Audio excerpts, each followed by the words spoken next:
Ma'am हम आजकल देख रहे हैं कि मुंह के कैंसर के मामले चाहे पुरुष हों चाहे महिलाओं में काफी देखने को मिल रहा है, क्या कारण है? मुंह का जो कैंसर है उसका सबसे बड़ा कारण स्मोकिंग, टोबैको, अल्कोहल जो है, ये सबसे ज्यादा कारण है। उसके बाद एचपीवी वायरस भी कॉमन है, बट वो लेस कॉमन कारण है। जैसे कि हम देखते हैं कि मुंह का जो कैंसर है, ये मान के चलिए हमारे, अगर हम देखें इंडिया में सबसे ज्यादा कैंसर जो कॉमन है, वो मुंह और गले के जो कैंसर है वो सबसे ज्यादा कॉमन है। लेकिन हमारे साथ प्रॉब्लम क्या आती है कि जब तक मरीज को ये लगता है कि ये कोई परेशानी नहीं है, ये सिंपल कोई छाला है, ये सिंपल गांठ है, वो उसको इग्नोर करता रहता है जब तक कि वो बहुत बड़े एडवांस स्टेज में ना पहुंच जाए।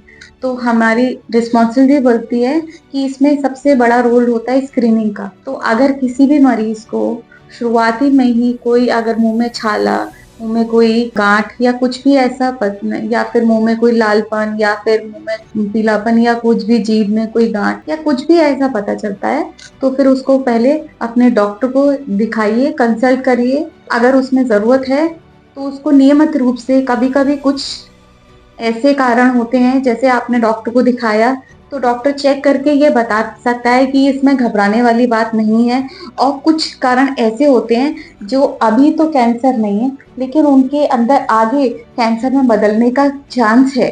तो जो ऐसे रीजन्स होते हैं जिनके लक्षण जो होते हैं, ल्यूकोप्लेकिया है, इरिथ्रोप्लेकिया है, ये जो कारण होते हैं, ये आगे जाके इनके कैंसर बनने के चांसेस होते हैं। तो अगर किसी मरीज को ये है, तो हम रिक्वेस्ट करते हैं कि वो जाके अपने डॉक्टर को दिखाए, और उसमें अगर जरूरत पड़ती है तो फिर बायोप्सी कराए और उसका पूरा प्रॉपर फॉलो अप रखे। स्क्रीनिंग स्क्रीनिंग मतलब हम जब बोलते हैं कि हम अपने को पहले से ही वो लक्षण होने की संभावना है, आप रिस्क में हैं, तो आप अपने आप से जाके डॉक्टर से बोलते हैं कि मुझे चेक करके बताइए। और एक होता है कि जिसमें कैंसर बहुत आगे तक पहुंच गया है, उसमें कैंसर का पता चलना। तो दोनों स्टेज में फर्क आ जाता है। अगर कोई मरीज अपने आप से कोई भी गांठ को या लक्षण को शुरुआती उसमें अगर उसके कैंसर में नहीं, आगे कन्वर्ट करने से पहले उसको दिखाता है, तो उसमें ये फायदा रहता है कि वो उसका स्टेज जो होता है वो काफी जल्दी होता है। वो जनरली स्टेज 1 में होगा या मैक्स टू मैक्स स्टेज 2 में होगा। तो ज्यादातर ये स्टेज 1 में होता है। तो मान लीजिए अगर किसी के मुंह में कोई छाला है या जीभ में कोई ऐसी गांठ है जो कैंसर बदल सकती है या बदल गई है, लेकिन हम उसको शुरुआती तौर में स्टेज 1 में अगर हम उसको देखते हैं, तो ये मरीज के लिए भी बहुत फायदेमंद है, क्योंकि उसको जो भी अगर हम जो पोर्शन निकालेंगे मुंह में से और जो जीभ में से, वो जो सर्जरी होगी वो छोटी होगी। मरीज को उसमें जो इलाज होगा वो अच्छा इलाज होगा, रिजल्ट अच्छा मिलेगा। और आगे भी जो मरीज को इलाज पूरा करने, सर्जरी के बाद में रेडिएशन यानी सिकाई या कीमोथेरेपी की जो जरूरत पड़ेगी, वो भी चांसेस उसके कम हो जाते हैं। हो सकता है केवल वो मरीज केवल अगर शुरुआती स्टेज 1 में कुछ ऐसे हैं कि बिना सिकाई और बिना उसके ही कीमो की जरूरत पड़े।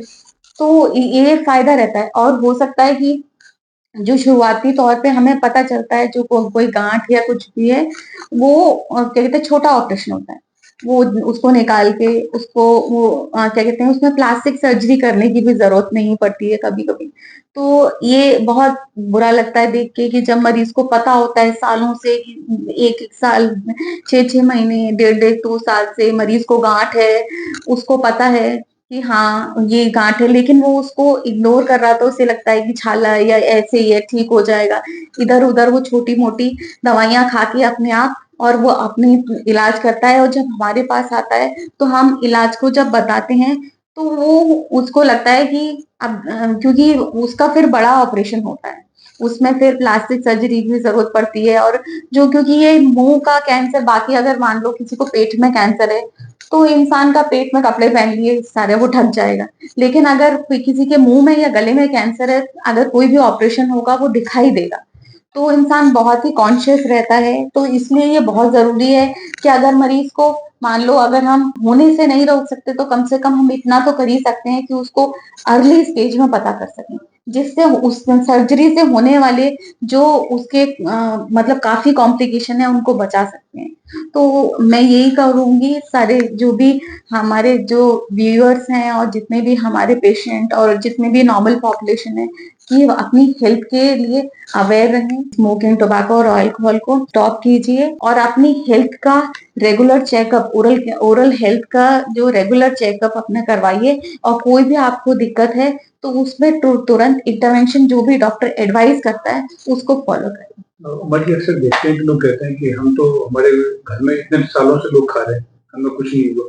तो क्या ये हर किसी को होने की संभावना रहती है कि हर किसी को होता ही नहीं? ये एक है कि अब मान लीजिए इसमें एक जेनेटिक्स का भी रोल प्ले करता है, लेकिन ज्यादातर हो सकता है हम ये नहीं कह सकते। मान लो कोई 10 साल से खा रहा है तो उसको कैंसर तो नहीं हो केवल उसमें, और मान लो किसी ने 2 साल से शुरू खाना किया उसको कैंसर हो जाए, तो हम ये प्रिडिक्ट नहीं कर सकते कि ये जो कौन खा रहा है किसको कितने।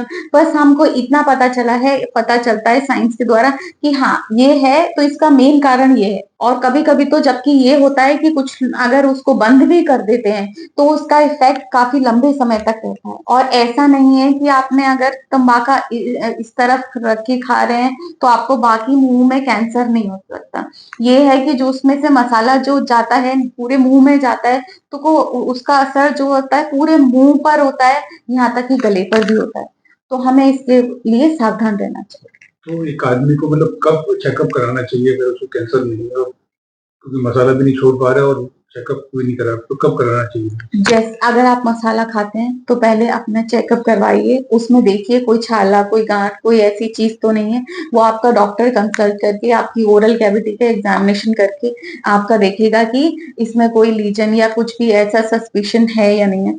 जब वो सस्पिशन को देख लेगा और बाकी रही एडिक्शन को छोड़ने की, तंबाकू और उसको, तो उसके लिए पेशेंट को खुद से सेल्फ मोटिवेशन होना पड़ेगा।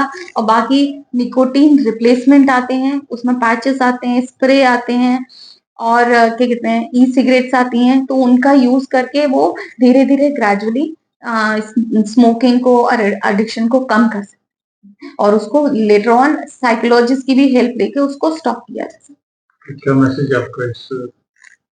मेरा यही मैसेज है कि देखिए जो चीज हम जानते हैं, हम सबको पता है कि ये चीज हमारे शरीर के लिए हानिकारक है, बट ये मानते हुए कि नहीं आप नहीं उस चीज पे, अगर आपका एडिक्शन कभी इतना ज्यादा होता है, लोगों को पता भी होता है ज्यादातर है, लेकिन वो डरते हैं इस चीज के बाद सामने आकर बात करने में और अपने आप को चेक कराने में। तो मैं यही कहूंगी, डरिए मत, अपने दिखाइए, डॉक्टर को चेक कराइए अपने और उनसे बात कीजिए इस बारे में खुलकर। उसमें कोई पहले वो आपको चेक करेंगे, फिर अगर उन्हें कुछ लगता है या फिर वो आपको एडवाइस करते हैं, रेगुलर इंटरवल पे वो चेक करवाइए उनसे और अपने एडिक्शन की जो भी है उसमें उसके अगेंस्ट उसमें वर्क कीजिए, क्योंकि इस पे काम करने से डेफिनेटली आपको उसमें कहीं ना कहीं आपको हेल्प मिलेगी धीरे। वन ऑफ मतलब एकदम सडनली कोई भी चीज उसमें आप नहीं काबू पा सकते, but yes with the help of the psychologist और काफी मेडिकेशंस हैं जिनकी हेल्प से आपको जरूर उसमें सफलता मिलेगी।